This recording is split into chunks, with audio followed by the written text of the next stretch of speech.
Hey everybody, good to see you again. So today, looks like we're going to be doing the Caipirinha. So, hear myself. I'm going to take this off, and we're going to just go from here. Can you guys let me know in the comments? Is everything working fine? Can you see me okay? Hear me all right? Just give me a quick shout out. Let me know you're there. And while you do that, grab these real fast.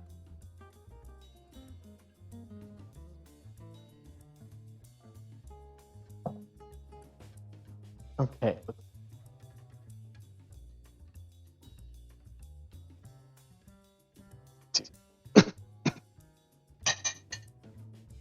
All right.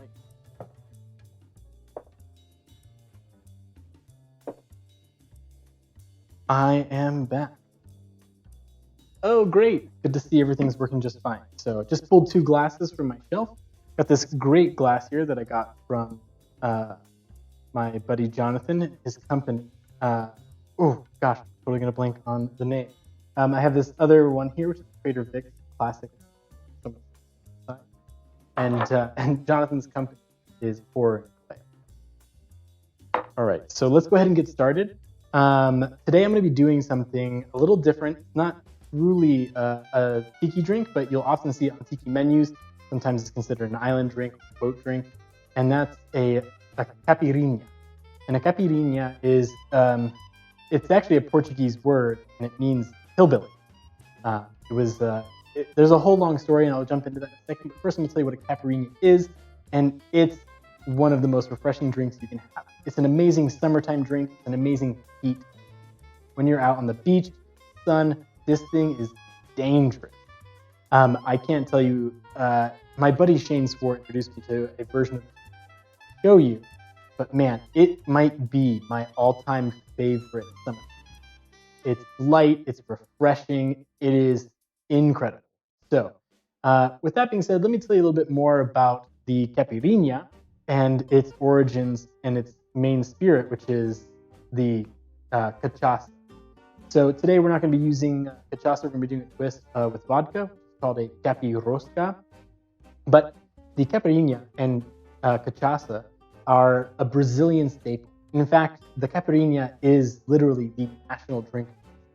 So when you go to places and see, you'll find that if excuse me, you'll find that the caipirinha is in a lot of places. It was kind of a Brazilian-only drink for a long time, beginning of the 19th century, or the 20th century rather, and it found its way to the United States in the mid-century and really found its home alongside tropical boat drinks. So so that's the caipirinha. Its main spirit is cachaça. Now, cachaça is actually a sugarcane rum, and you might be thinking, how is that different than rum, which is another sugar? And the answer to that question is really simple. Cachaça is a rum distilled from pure sugarcane. Rums, even white agricole rums, are usually distilled from a cane sugar byproduct, such as molasses, or sometimes it's using demerara sugar, things that have been processed. So, with that being said, that's the main difference between the two. You've got pure sugarcane juice, so it's going to be way more grassy, way more earthy. And in fact, you know the old school name of cachaça, it was aguardente de terra or aguardente de cana. And so, it's very earthy, and it literally means brandy. So it's cane sugar brandy. It's really good. If you've never had it, I highly recommend go out and try a caipirinha. But today we're going to make a twist, and it's called the pear basil Caipiroska. So I'm going to show you right now. I managed to get one of my neighbors to go out and snag me a bottle of Absolute Pear. So let's go ahead and crack that up. Now you could use this one, but there are tons of other ones. I've never tried a different one, nor has anyone recommended a different one to me. So as far as I'm concerned, the Absolute Pear works just great. Let me grab a knife real quick. Interesting thing about the caipirinha is that it's actually a traditional drink. It's actually older than you would think. It actually dates back to century, cachaça. And where the name, the hillbilly name, the Caipirinha, it comes from the fact that it was kind of an old bumpkin tonic, like remedy for colds and stuff like that. They used to mix cachaça, lime, lime, garlic, and honey, and they'd make that into a tincture, and you drink that as sort of a remedy for cold. And I thought that's kind of funny considering where we're at right now. And in fact, when you look at the history books, they actually talk about how many people were using cachaça as a tonic remedy for the Spanish flu epidemic. I thought this was an appropriate drink to bring to Quaran-Tiki time because of all that history. Let's go ahead and pop this open.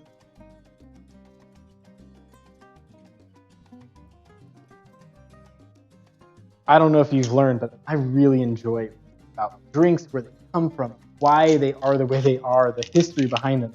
To me, when you learn those things, it means you can understand the drink better. So if you want to do your own twist on it, you kind of understand the spirit. You know, it's like, what is the Caipirinha, modern Caipirinha? What is that all about? It's it's kind of a comfort drink meant to be had in the heat. It's supposed to be light, bright, and refreshing. So that's the spirit that we want to have. So today, while we're doing our version, we want to keep that in mind, because that's the embodiment looking for in the drink today. All right, so let's go over here and we'll shoot over to our. Let's do this. So I've got 3 cameras today. I think we've got them all working. Hopefully, the main camera might die. I think I might have some battery issues. But in terms of this, our absolute care. Let's go back over here to our side one. Absolute care.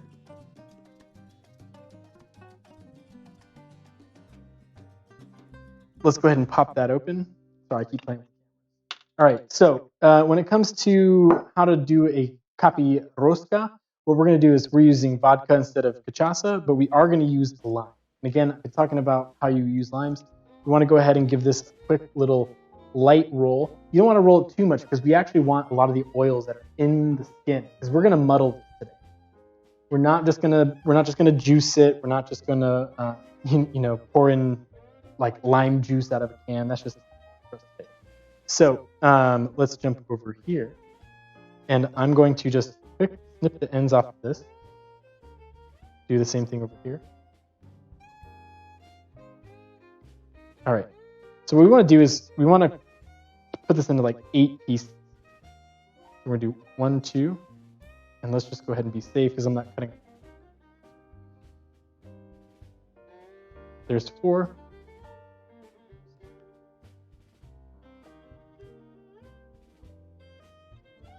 Definitely a trick of like having no one here to help with the computer or the like controlling the cameras. Who knows if the focus is good? I'm just kind of winging it, so I appreciate it. We're gonna take 6 of those 8 pieces here, and we're going to drop those in. And then what we're going to do is move over to 2 seconds, and I'm going to window this so I can see both. All right, so what we're going to do is we're going to take those 6 lime pieces, and then we're going to drop about 4 to 6 basil. Go ahead and pull some of this basil out. I'm going to give this a quick rinse.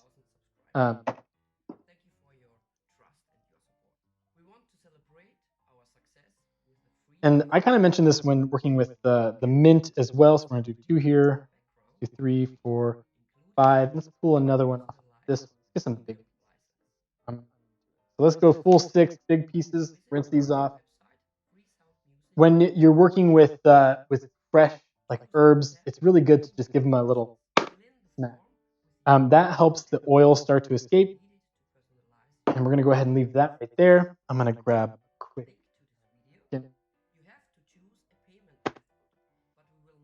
And what we want to do from here is we're going to add 2 bar spoons of highly refined sugar. And it's important to use a fine sugar grain, because if you use something that's a little more coarse, what you're going to end up with is something that looks just a little too.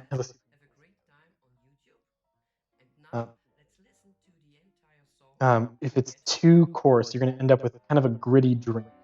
So we don't want that. But I'm not a huge sugar fan. You'll almost never see me put a lot of simple syrup or even like this raw sugar.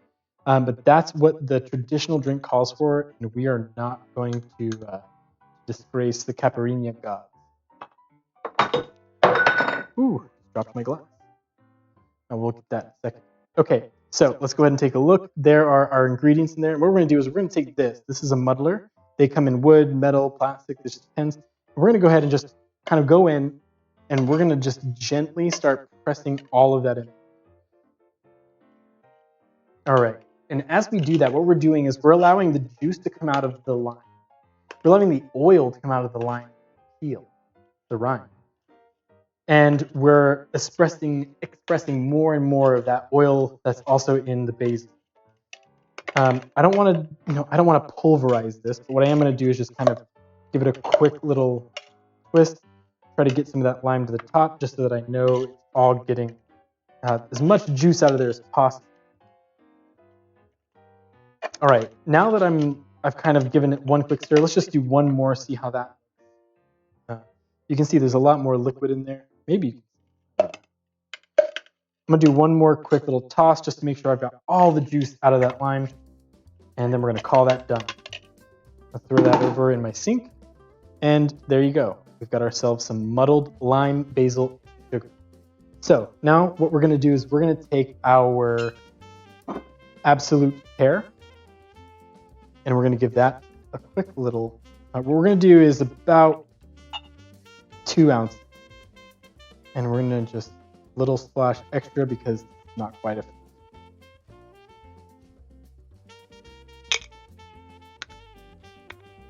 All right, put that back over here. Now we're going to take some ice and get it out of our fridge. We're going to go ahead and throw some ice in our shaker. We're going to put that together.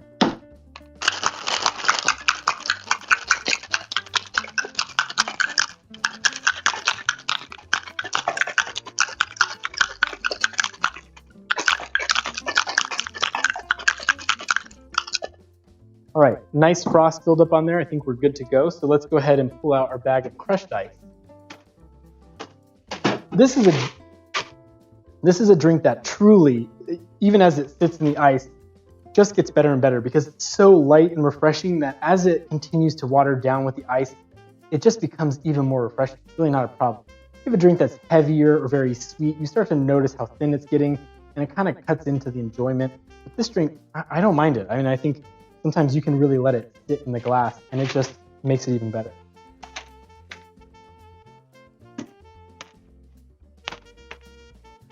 I'll throw that over there. Go ahead and crack this open. Give it a quick.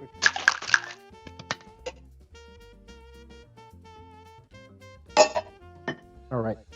And we're going to do a gated pour. I don't mind the basil being in my drink, but if you wanted to get rid of it, you can do a double strain or a double gated pour, and you can basically just make sure that all of those little bits are being cracked. But to me personally, I think it looks good in the glass. So we're going to.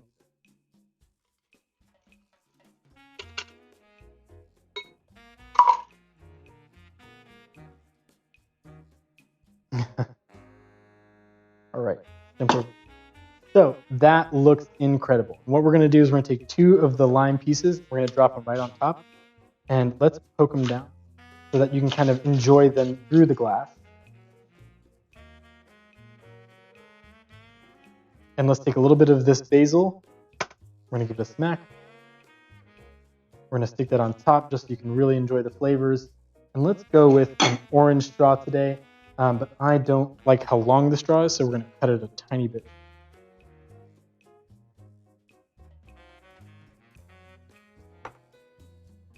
And there you go. So that shorter straw is going to put your nose right into that basil, which is going to make it smell really, really amazing as you go to drink it. Let's see how I did.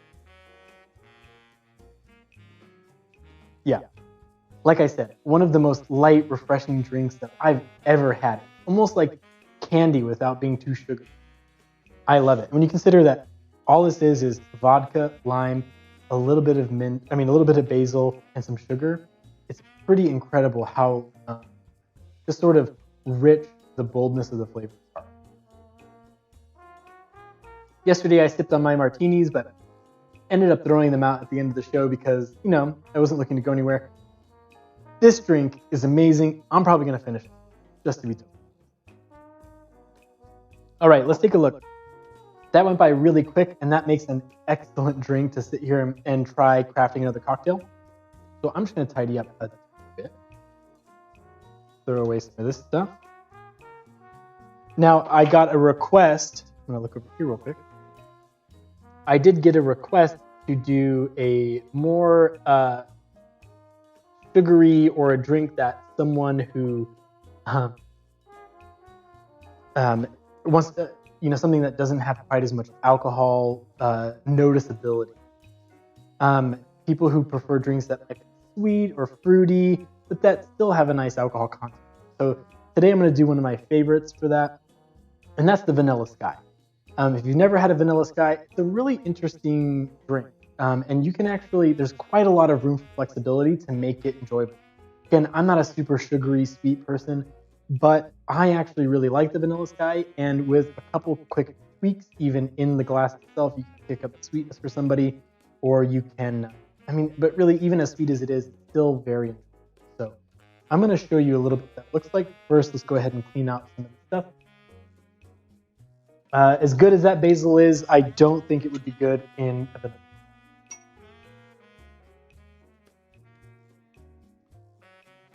Another thing I really like about the Caipirinha, the Caipiroska that I just made, is that even though it's from Brazil, it has its roots in Portugal.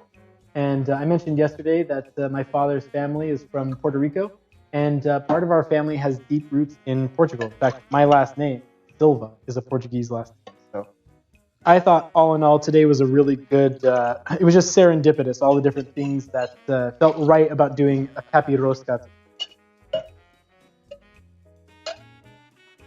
All right, and then, okay, and my hand towel. All right, looks great. So let's talk about, let me grab that glass again. Luckily, it did not break. That was a close call.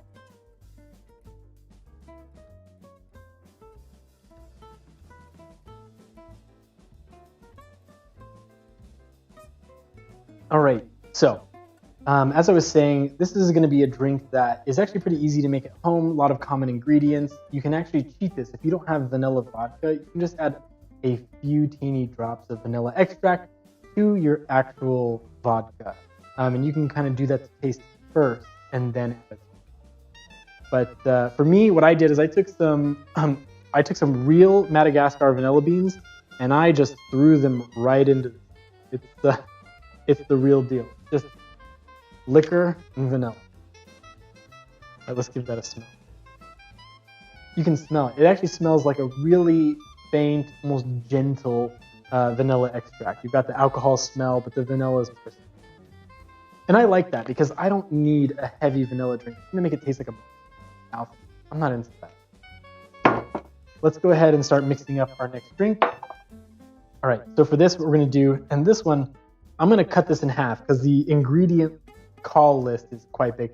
3 ounces of vodka, 3 ounces of, I think, orange curacao. I'm like, that's a lot of liquor, and I don't want to dump all that down. So what I'm going to do is cut the ingredient list in half. So I'll give you the full ingredient list, but just know that I'm actually doing a reduced version of it.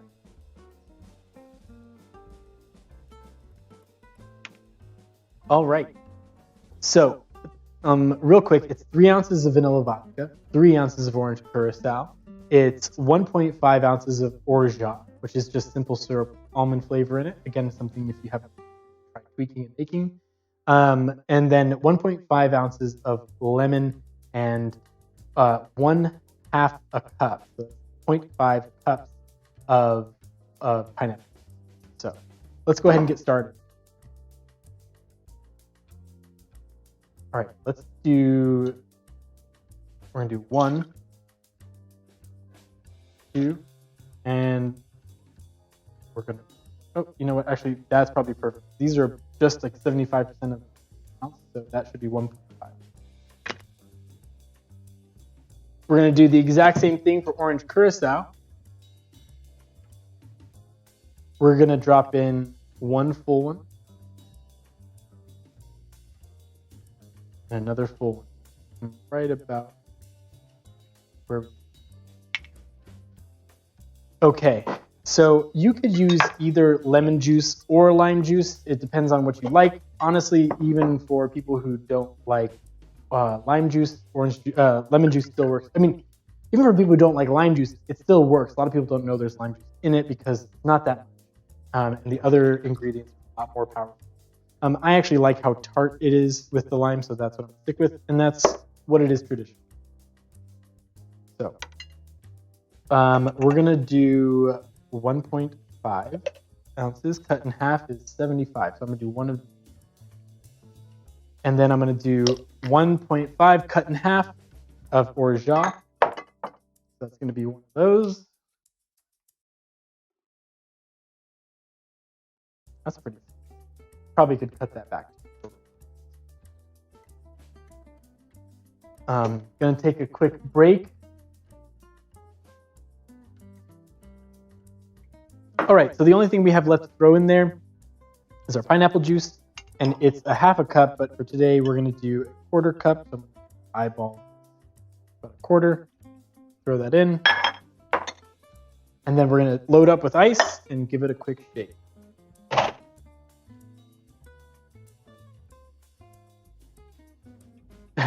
Today's cocktail theme, vodka. That's right. Not actually a big vodka person, but I've done rum, tequila. I've done, technically I kind of did bourbon, but not really. And then I've done gin. So I thought, good to do a vodka. And I got to be honest, for somebody who's not a vodka fan, this thing, for real though, so good. You know what's not good though? These stupid paper straws.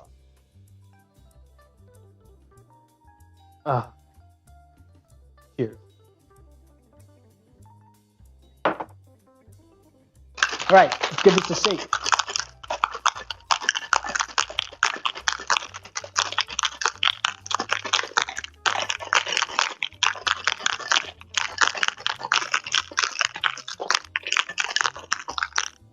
All right, that should be good for that.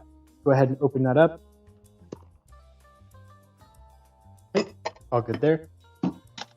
Ooh, smells really good. All right, let's throw some ice in that cup.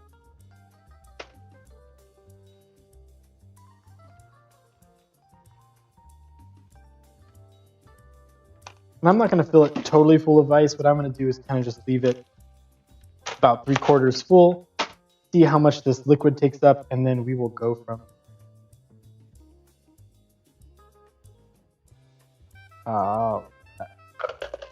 we still got a little bit extra. See how much we got. Not bad. Could probably sneak out a couple little bits of ice and throw all that in there. Let's just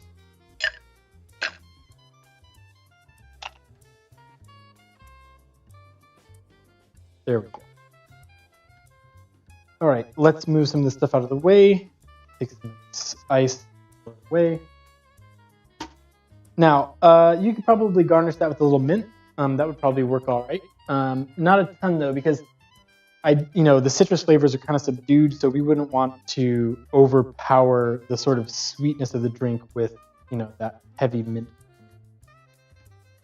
But we'll give it a shot. And how about this one's for Kate?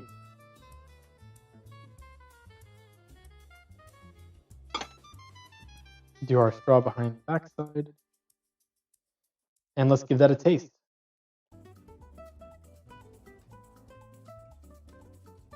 It's good.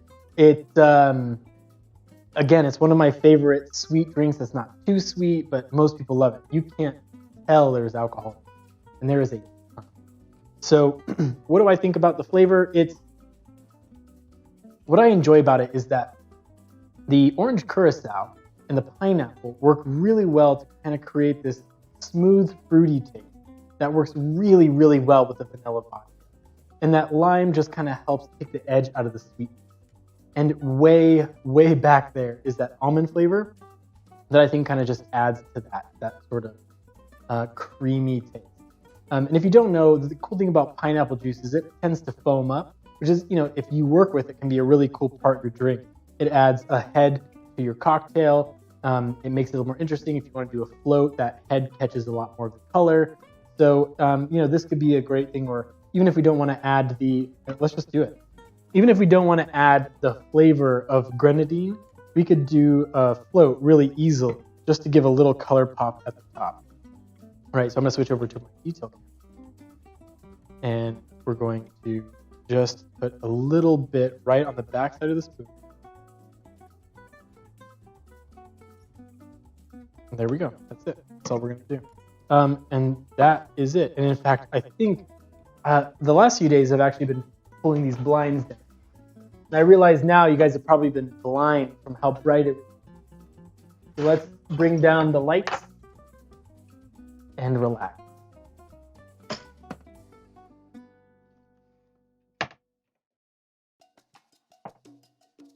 There we go. I think you can see that a little better. But yeah, that nice little float on the top just adds a little pop of color. It looks really good. What do you guys think? Amaretto neck.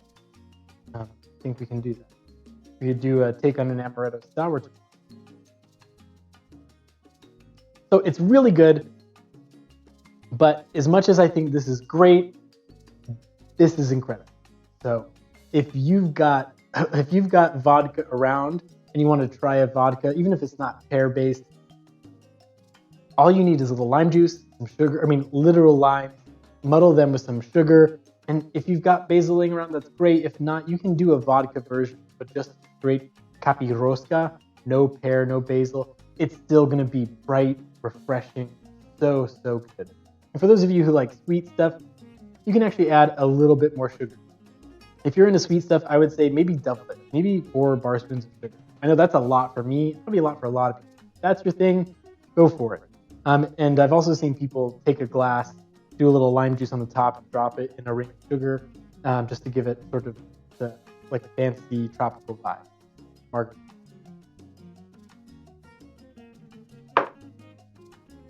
We blew through that fast. It is only 6:30. And I got to tell you, I can't drink both and keep going. So we got to figure out what we're going to do next. Ooh, I think it's experiment.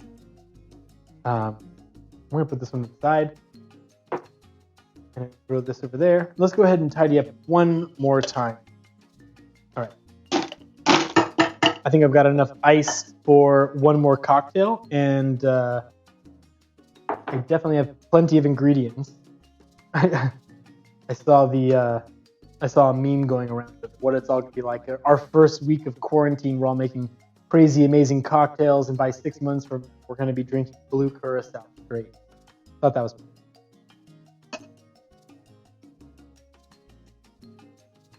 All right, let's give that a rinse. Throw some suggestions in the comment area. I'd love to see. Give me some ingredients you would like for me to try to experiment with right now. I think let's save amaretto for tomorrow because I could actually do some really cool cocktails with that. I think that's a great idea. But for today, let's pick a spirit and maybe some ingredients to see what we can't do to make, really interesting. Till then, I'm going to keep tight. All right. I definitely know, like I said, we haven't done bourbon, and that could be really interesting. Another thing we haven't done is we did touch on Aperol. We could do an actual Aperol drink. And what else do I have? Do another drink with vermouth or gin.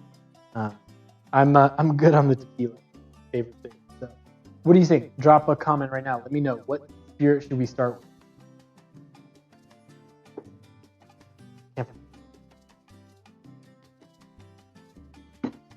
Let's grab a straw. I think this is definitely a drink for someone who likes acidity, sourness, tartness. Again, if you want to add more sugar, you could do that, but I like it. And I think that's part of the reason that that sour aspect really like, I don't know, there's something very refreshing when it comes to like being in the heat in the summer. Just feel like citrus so good. Something spicy. Yeah, I do always love gin. Gin is one of my favorite spirits. I'm a hipster, so it's popular as well. Oh, absinthe. Now we know people are looking for punishment. All right, so I don't have absinthe per se, but I do have herbicide, which is akin, very, very close. In fact, if you aren't a big spirit person, you might not know the difference, but it's really good. So give you a description of what herbicide smells like. It's got that heavy, heavy black liquor and a little bit of like a star anise. So this is a powerful and, to be honest, a maybe overpowering drink. That's why when you see it called for in different things, it's often used very sparingly. That's kind of similar to the liqueur that I was telling you I liked in the last few videos, which is pimento dram. I think it's amazing, but it is very powerful and quickly can brown out a drink super fast. So we could do that. This is a crazy thing to play with, so maybe that's the way to go.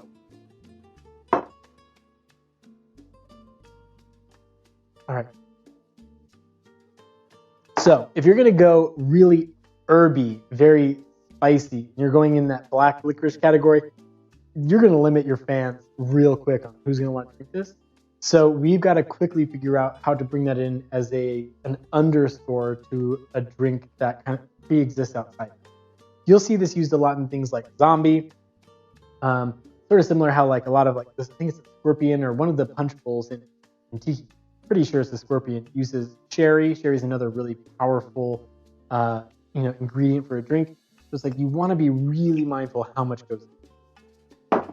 All right. So that being said, let's work with that and just start adding stuff in little by little and see what we can do. I'm going to start really, really small. All right. Let's do a quarter ounce. Quarter ounce probably.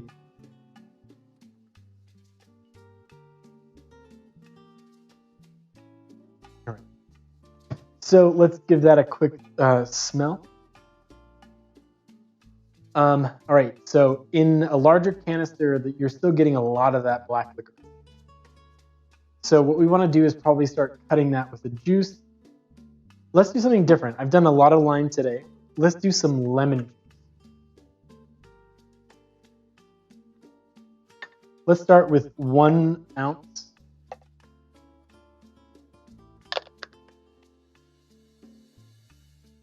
And let's throw that back there. And let's see where we've ended up already.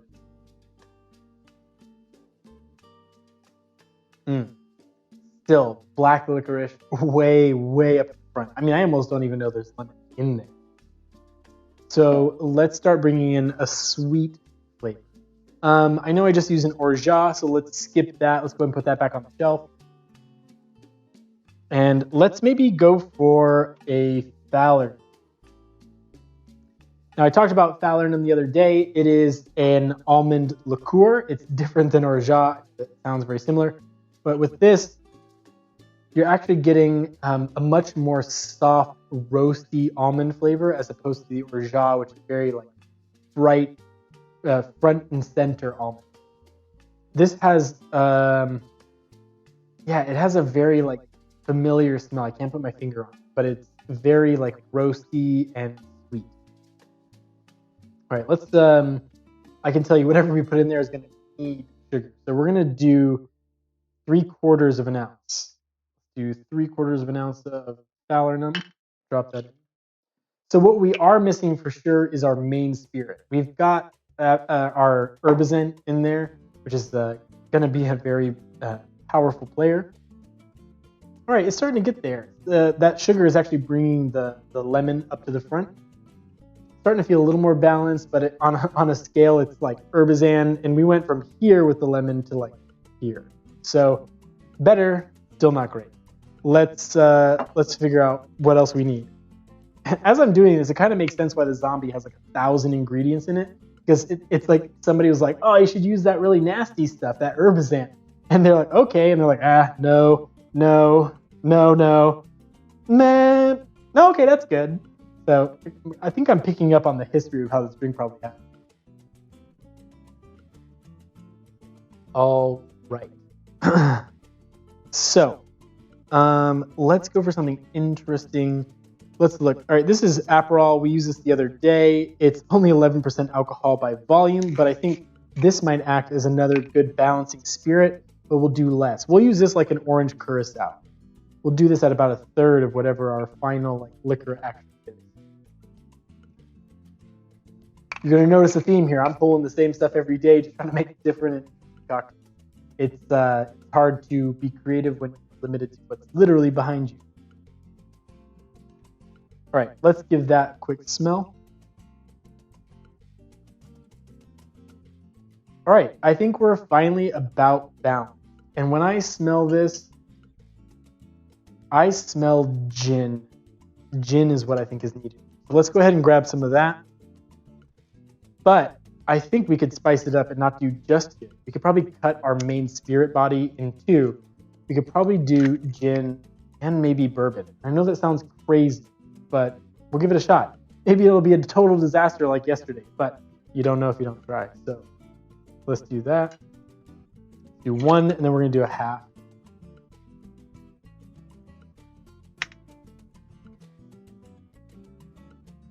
All right, so I'm going to use our rye bourbon. I think this rye is going to have a little more sweetness to it, which is again going to help pull away from the heavy herbazan. So let's give that a 1 and then a half. All right.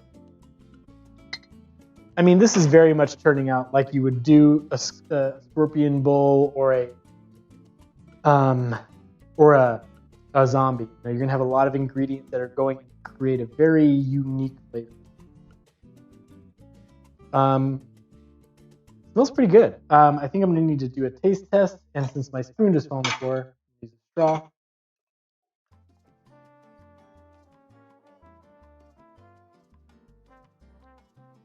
Boy, that herbazan does not quit. It's crazy. I like it. I don't think this is gonna be forever. I'm trying to think if there's anything else I could do to cut back. The only thing I really probably could have done is maybe use less herbazan, but then I really feel like I would have been cheating. It wouldn't really have been an herbazan drink if I used so little that you tasted or that it was easily masked. So maybe we'll shake this up, see what I think, and then maybe we'll throw it back in the shaker and add something to it if I feel like it. For the time being, we've got our last cup of ice here. Go ahead and throw that in our shaker.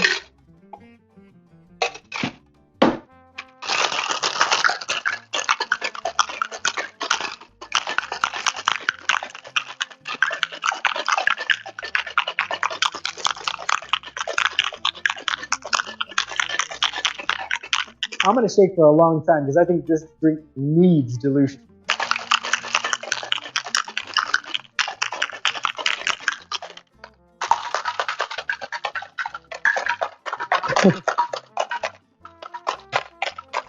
Yes, I agree. For those of you in the comment section, this does look potent. I am probably not going to drink this. Otherwise, I'll see you on Tuesday, and we'll be skipping Monday's cocktail hour. All right, so let's think. This is quite a lot of, so we had like probably just about 3 ounces. So let's do 3 ounces of spirit. We did a full ounce of lime. We did about a half an ounce of, or no, we think we did a full ounce of Fallon. And then we had about a quarter ounce. So that's 6 ounces plus dilution. We're probably talking 8 ounces. So in terms of a vessel, let me pull something. I'm going to be off camera, but I'll keep talking to you guys. Let's see what I got on this back shelf. Something, this is likely to be a not so pretty drink, just because of the nature of all of these different spirits and colors. Probably going to be a little. So let's go for a transparent, or sorry, for an opaque vessel. And a friend of mine just gave me this mug, so I think this is a perfect one. I feel like I've actually plugged him every single day. This mug was given to me by my friend Cass McClure, owner of Junk Holler Arts. That you can find him on Instagram, junkhollerarts.com.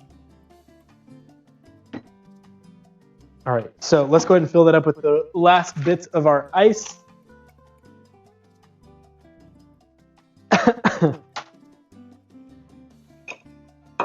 Yes, Courtney, I think you're right. I think it could kill you.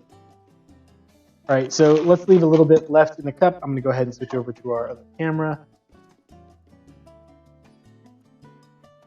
And we're going to give that a quick pour. The color's kind of pretty. It's got this sort of amber, pinky, brown tone. Maybe it would have been worth leaving it in a shaker. You know, one more thing I think this could use some sort of bitter, but we will see. That's something I can definitely just add at the end.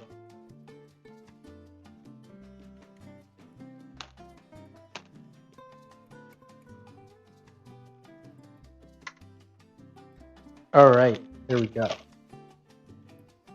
Throw that in our sink because we're out of ice now, and we'll move this here.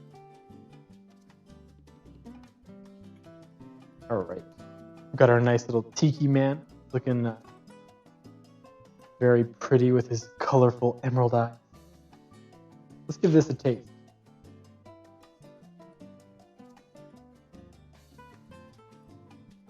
It's not bad. It's a little flat. I think it might just need maybe a tiny bit more juice. So why don't we try adding lemon juice?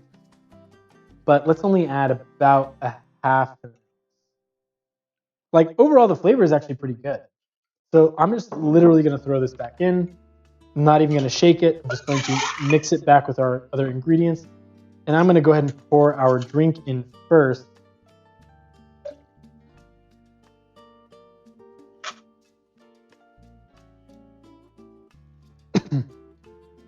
All right. All right. So let's see how that fixed that. Again, it felt like we were still really spirit heavy. Wasn't getting so much of the juice once it was diluted. That's better. Now let's maybe go ahead and throw in our bitters. Let's see.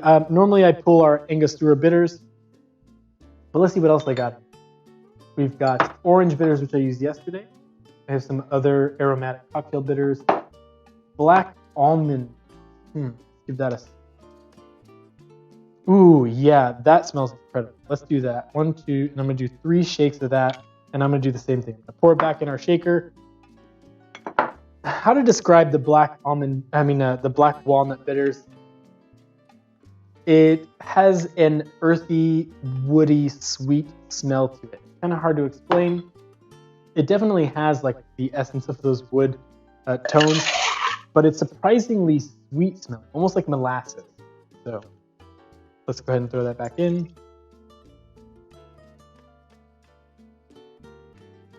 And dump our ice back. And let's give that one final try. Yeah, I think it's good. I think let's stop there. I think that it's not the best drink I've ever made up on the fly, but it's totally drinkable. In fact, I'm probably being hypercritical. It's probably better than I think it is. It definitely needs a garnish. Let's throw some mint on there. Pull our mint back out. Go for something here in the center. It's a little bit fresh. Give that a quick drop that in next to our straw so that we can get all of those amazing smells right at the top end. That mint is incredible at what it does to like help round out the drink. Like it's so much better now that there's mint, and it's not even in the drink, it's just in my nose. It's crazy. I mean, if you haven't been able to tell, I love the science of basically everything I do, whether that's my job, makeup, whether that's like leadership, communication, cocktail making, cooking. I'm all about understanding the core elements of what makes things work and then figuring out how to make it work for me. If there's anything that I really want to do with like doing Quaran-Tiki time with everyone, it's like empowering people to be able to figure out how to just approach craft cocktails for themselves. I mess stuff up all the time. I have to waste alcohol. It's not a big deal. It's all a learning process. But once you know the core elements of like understanding how ratios work, when you start experimenting, understanding and kind of developing a taste and a nose for different flavors, where you're like, this one smells like this, it tastes like that, and being able to take all that information and be like, well, I know that this smell would go really well with that smell. Let's even test it. Those smell great together. Let's put that together. How does it taste? Does it taste the same? Does it taste different? When I shake it, how does it? I mean, I don't know. It's like it. I've been practicing the piano, and it's a lot like the piano. There are only so many keys, and it doesn't matter that you're limited to 88 keys on a board. There's an infinite amount of music that you can play if you just understand how the notes are structured and where they go and which ones play nicely together and which ones don't always play nicely together, but if you pair them, can create interesting and meaningful dimension to experience.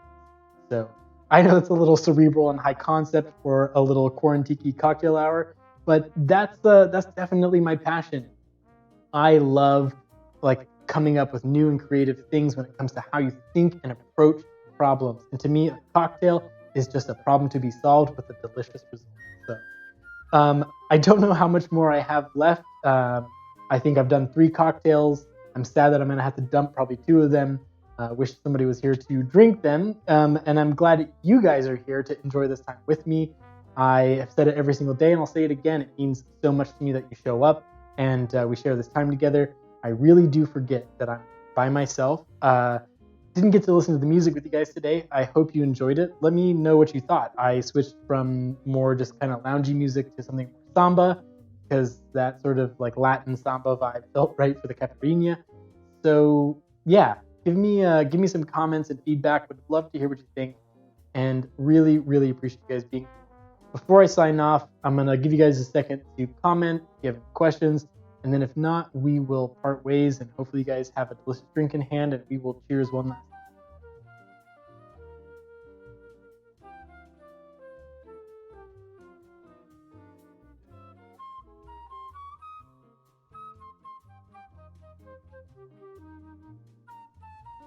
time. I need John. Yes, I do need John Strange. Except John Strangeway's palate is I think John might be a super taster. It's actually similar to Courtney, who I think is still watching. But those two have a palate that is harder to work with. And that's because when you're dealing with super tasters, they usually have some key genetic differences than a lot of other people. And that's like the taste of things like cilantro are soapy. That's a genetic thing. It's not, they can't control that. But super tasters also taste everything really intense. So people who have that trait tend to like simple foods. They like one ingredient to kind of dominate the flavor, and they want that ingredient to be mild. So you're looking at things like cheeses, milk. You're looking at things like chicken, breading, not a lot of flavor, salt, pepper. It is difficult to work with a super taster palate. Sugar is another one. Sugar is a very like one note flavor. You can of course incorporate other flavors with it, but a lot of people who are super tasters, they just like sweet. So it's an interesting thing. It's not one person. Almost every super taster I've known who hasn't taken the time and put in the energy to sort of like harness that super tasting element to then try to try stuff they don't like, they tend to stick to simple foods, and you can't blame them. That's an incredible amount of flavor happening to someone.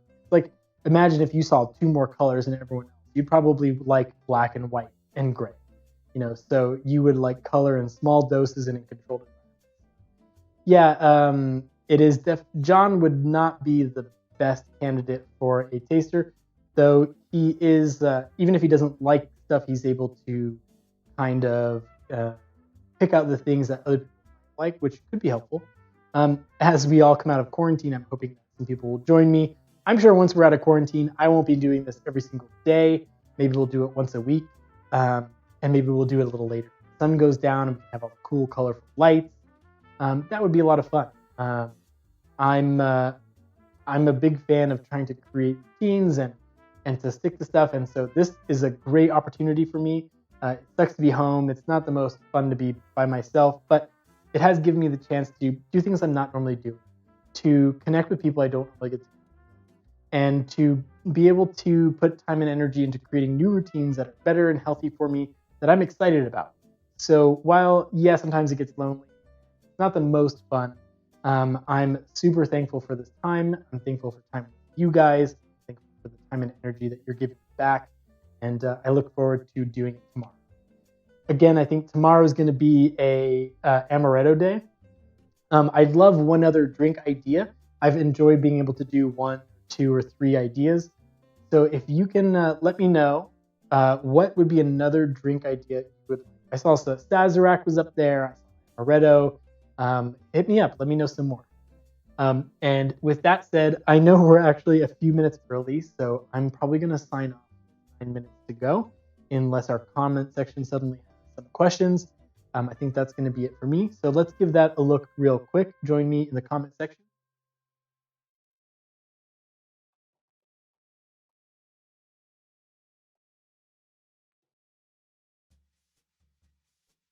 Okay. The Samba Christmas song that played. Oh man, I did miss it.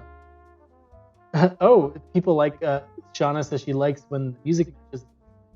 Well, that'll be interesting because I don't know a ton historically about amaretto, except that it tends to come from Italy. So maybe I'll think about something.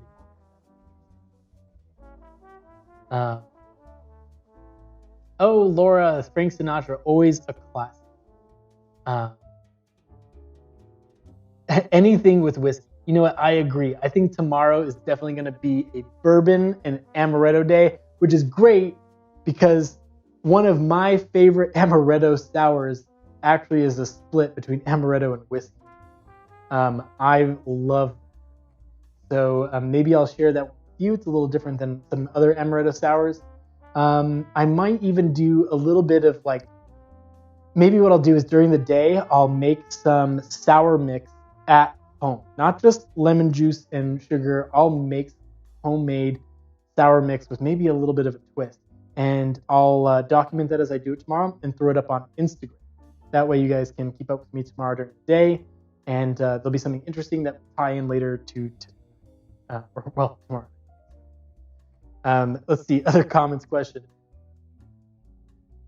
Yeah, it's been a lot of fun. What have you guys enjoyed the most about doing Quaran-Tiki, other than the fact that most of you are my friends, and you know me, and it's silly to watch me talk to you guys via camera as if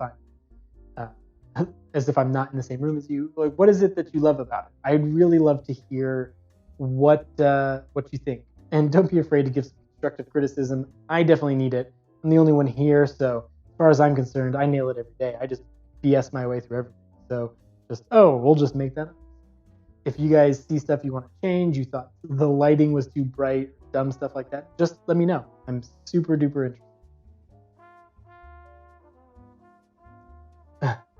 Oh, learning neat facts. I'm glad you appreciate that, Shauna, because that's my favorite thing. I get really excited about doing the research into what I'm doing. I love learning. It's a bit of an indulgence for me, and so to be able to learn about cocktails, food, it brings another level to the enjoyment because I'm not. It's like the same. If I wanted to make a cocktail and sit on my ass in the living room and drink, I could do that. And I'm not interested in doing that. I'm interested in connecting with people, and I'm interested in learning. And this cocktail hour has been a great excuse to be able to do both of those things, to learn about these drinks, try to dig a little deeper than just what Wikipedia wants to tell me, and share that with you, while also creating a beverage that maybe you might like to create one day, and that I also might. Sometimes yesterday, into the garbage. Whatever that mess was I made, so bad. The first attempt at the quarantine was abysmal. But that is the way it goes. Also, I know I mentioned at the very beginning of this whole thing that this thing gets even better as you just let it sit. Let's test that. This has been sitting there the entire time, and it doesn't even taste like it. It's just so good. I can't. Like, you guys might laugh. Some of these cocktails, I'm like, it's good. This cocktail, I'm like, it's amazing. It's been sitting here for almost an hour in ice, diluting, and it still tastes so light, so refreshing, and super flavorful. It doesn't taste diluted. It's amazing. And that's why this makes a great summertime heat drink, because you're not going to want to toss it out like a Corona when you get down that last little bit and you're like, ugh, warm Corona, throw it away. Also, I shouldn't say the C word. Let's see what else people have to say.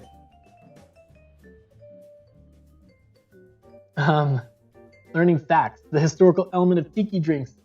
Yes, I think almost everyone who's commenting is also a... And I'm glad you appreciate the camera angles. I've got some more work to do. Today I have our main camera. I have our detail camera, or I just added this front camera. I've had it the whole time. I just was struggling to get it to work. I've got our front camera for details, and then I've got our true front camera, which is every day I pretty much wake up at 6 o'clock.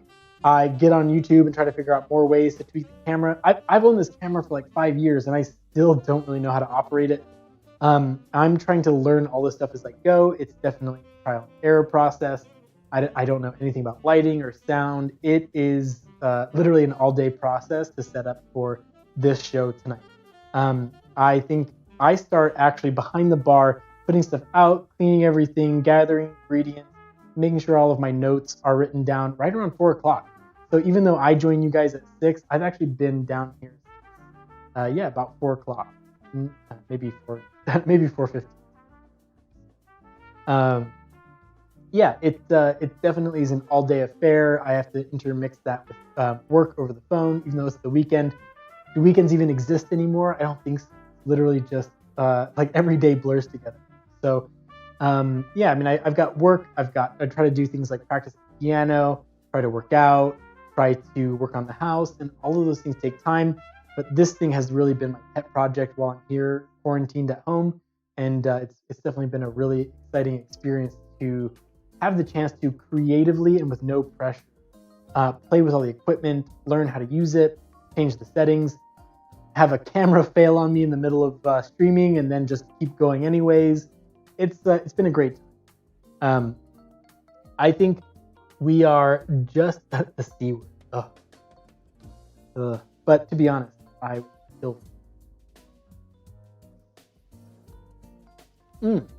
This is good. Our like little nightmare drink made with our absinthe. What do you think we should call this? We've got a couple more minutes before our stream is officially over. Let me know in the comment section. It was absinthe, lime. It was bullet bourbon rye, gin. I think I said lime juice, falernum, some walnut bitters. What do you guys think? Can we find a name in all those ingredients? I'd love to hear what you think. Let's throw something down there real fast before.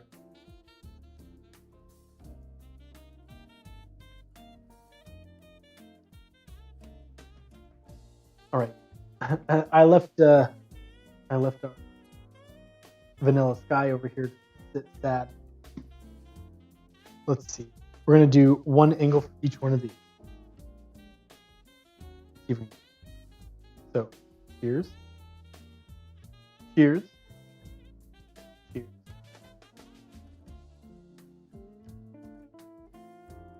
Anyone absinthe-minded? Oh my gosh, Crystal out the gate with a strong contestant. Absinthe-minded. I'm going to tell you right now, if you drank one of these, you'd be very absinthe-minded. That's some stiff competition. Let's see what else anybody can come up with. Oh, we've got a second vote for absinthe-minded. So anybody else, any contestants, or are we going little no contest winner on? Should leave it to Crystal. She's like the pun factor.